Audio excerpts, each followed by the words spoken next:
Лидерот на Нова демократија Киријакос Мицотакис со одговорницата на грчкиот парламент им соопшти на пратениците дека неговата партија поднесува иницијатива за гласање недоверба на грчката влада поради договорот со Македонија.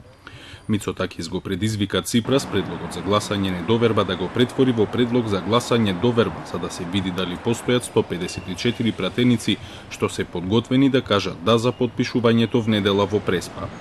Пратеничката расправа за интерпелацијата е закажана за 17 часот. Премиерот Ципрас најави денеска дека ќе го достави договорот за решавање на спорот за името со Македонија во грчкиот парламент, а според грчките медиуми планот бил пратениците за договорот да расправаат утре. Во вчерашното интервју за грчката државна телевизија ги нарече трговци со патриотизам опозицијата што се противи на договорот. Ако ги заменеа текстовите од изјавите, немаше да има никаква разлика. Токму истото го кажа.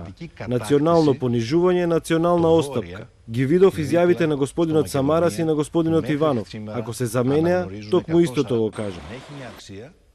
Покрај Нова демократија, ниту останатите опозициски партии во Грција не се премногу воодушевени од договорот. Златна Зора најавува протести во Солун, Сојузот на централисти е против употребата на името Македонија, а додека комунистичката партија има проблем со прифаќањето на македонскиот идентитет и јазик.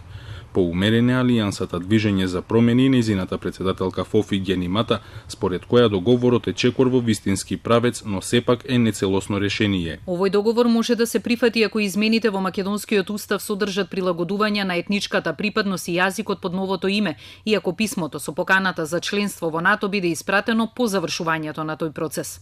Против договорот е и коалицијскиот партнер во владата на Ципрас Панос Каменос, но грчкиот премиер тврди дека од лидерот на партијата Независни Грци добил гаранции дека и покрај тоа што тие не го поддржуваат договорот, нема да гласаат за недоверба за да ја урнат владата.